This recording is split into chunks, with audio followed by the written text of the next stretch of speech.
Does Michigan have a shot to overthrow Ohio State and take the reins of the Big Ten? Not even can they take the reins of the Big Ten, but can they just beat Ohio State next year? The past scores of the two most recent Michigan versus Ohio State showdowns have been 56-27 and 62-39 respectively. Ohio State has bludgeoned Michigan both of these times, absolutely humiliated both their offenses and their defenses, who were in some shape or form touted when both of them met. Ohio State also bludgeoned Michigan in one of those matches when Michigan was a 7-point favorite in Columbus. That was the most humiliating game. There'll probably be a nickname for that game in the future, and as a Michigan fan, it sucks. But the question is, does Michigan have any chances? And I am going to lay out what I believe are three main factors. And if you think of more, remember to comment down below and tell me what you think. But I think there are three factors that can help out Michigan here. One of them relates to Ohio State, and the other relates directly to Michigan. The others directly relate to Michigan improving. So the one that is based on Ohio State is the quarterback situation. Now, I'm not saying Ohio State's quarterbacks are going to be bad or average by any means. They're going to be good. They're going to be great. But it's going to be hard to replace Justin Fields. Justin Fields is a stud. He is a legend. The 2019 season, he only threw 3 interceptions and had, over 50 touchdowns. It was close to. It was insanity. It's going to be hard to replace that much talent, and you are getting in a quarterback who hasn't thrown a collegiate pass yet. Now, granted, whatever quarterback comes in, as I've mentioned in my other videos and that talk about Ohio State, no matter what quarterback starts for Ohio State, they have a legendary receiving core. Jeremy Rucker, the tight end, returns, and you got Chris Olave and Garrett Wilson. Those are 3 very reliable receivers that you return. And really just gotta be honest here.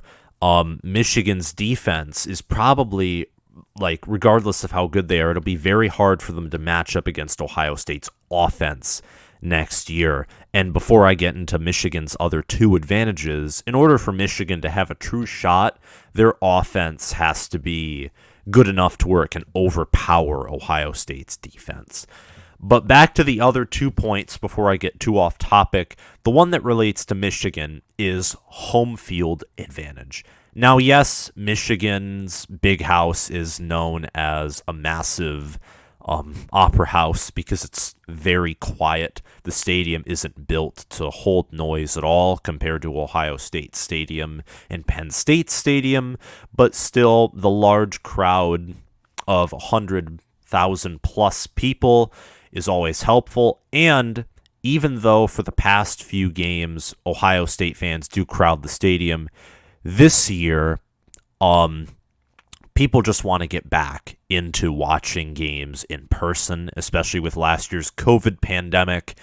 And honestly, I think that it's going to be especially for Michigan and Ohio State, both of those stadiums and fan bases will crowd both of their games. And I think this brings Michigan truly a great home field advantage because you have a large fan base. They're going to want to get back to watching games in person. They're going to be crowding every game. Tickets are selling like crazy. People just want to get back and watch games the way they used to. And the people want to make up for missing last year's games too. And it is what it is. And I think that Michigan this year actually will have a home field advantage against Ohio State, especially again with some of Ohio State's inexperience on offense. It could get a little shaky if Michigan uses that home field advantage to produce some actual noise and just doesn't let Ohio State fans take over 50% of the stadium.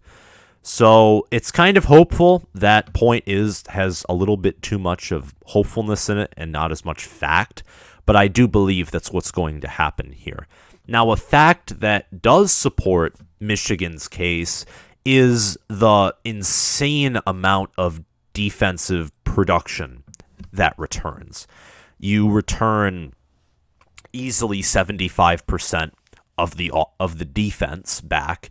You have new coordinators, and the weakness that has plagued Michigan against Ohio State for ages, not the defensive line or the linebackers, but rather the secondary, cornerbacks and safeties.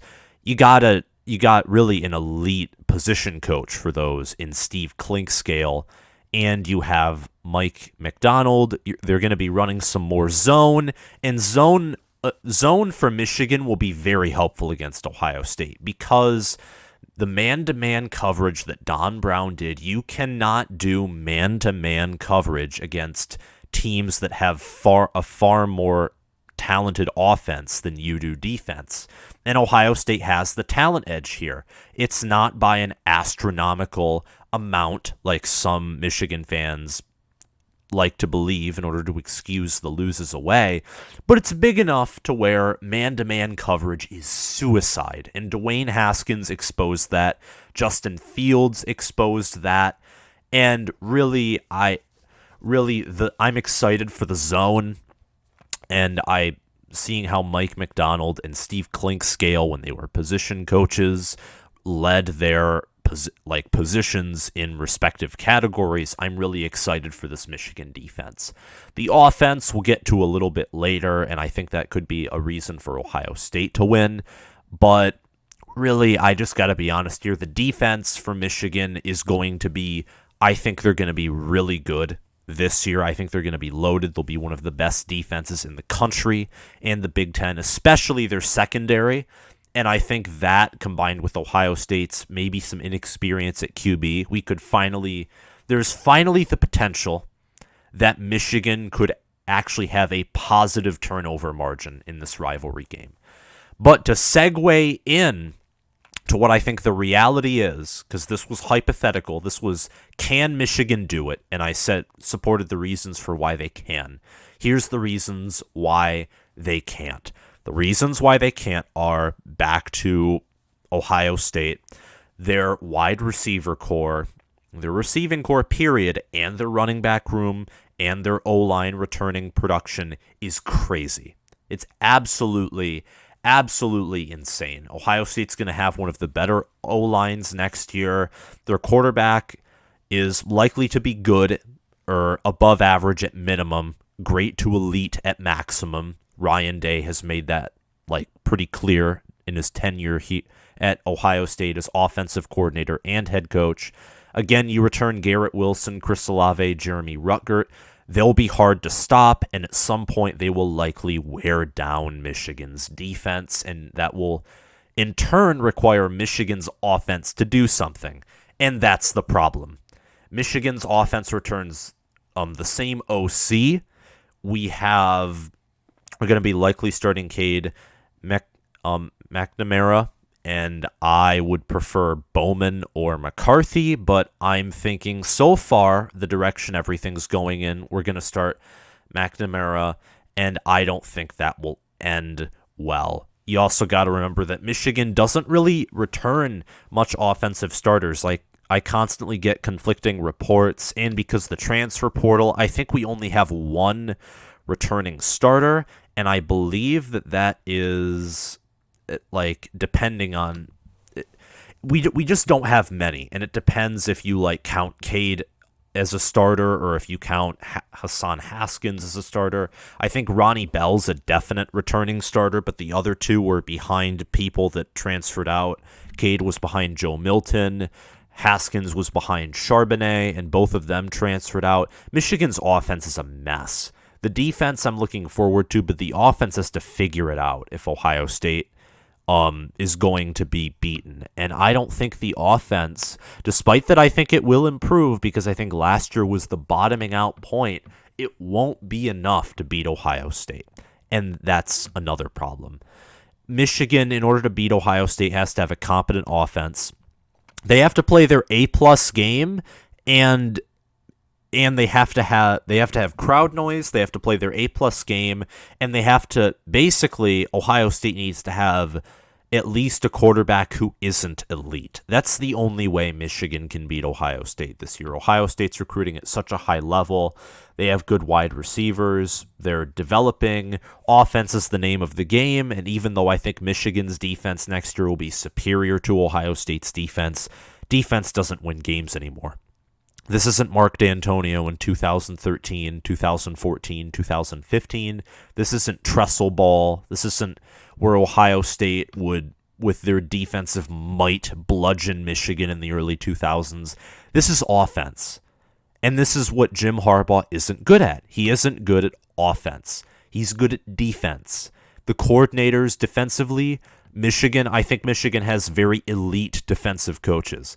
Offensive coaches, Josh Gaddis so far has only been proven to be average or above average. I don't know what Sharon Moore's going to bring in. Matt Weiss, bringing in an NFL guy is good, but I don't know what he is as a quarterback's coach. So in the end, to sum it all up, it's not likely for Michigan to have a shot at beating Ohio State. Is it possible? It's not. It's far from impossible. I think last year would have been impossible. I thought there was no chance for Michigan to beat Ohio State last year. 19, when I was first really getting into all this, like extensively, I didn't think Michigan had a shot either. This year, solely because Justin Fields isn't here, it's really the questioning for a quarterback, the rejuvenation of all fan bases, and the fact that I think stadiums everywhere are going to be packed with their respective fan bases, and Michigan making just basically they're throwing everything they have and making great hires and finally taking the rivalry seriously. Michigan has the best shot since 2016 or 17 or 18. They have the best shot since 2018, 17, really, like I mentioned, to beat Ohio State.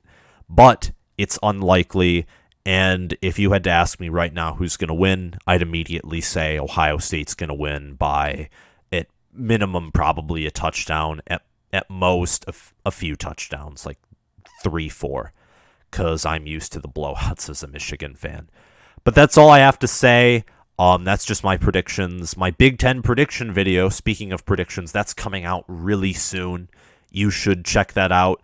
And just to get, so you can check it out as soon as it comes out, hit the notification bell and subscribe to my channel so you can see more of my videos and get notified when I post a new one. Comment below your thoughts, subscribe, hit the notification bell, comment. Thank you for watching, and I'll see you guys around.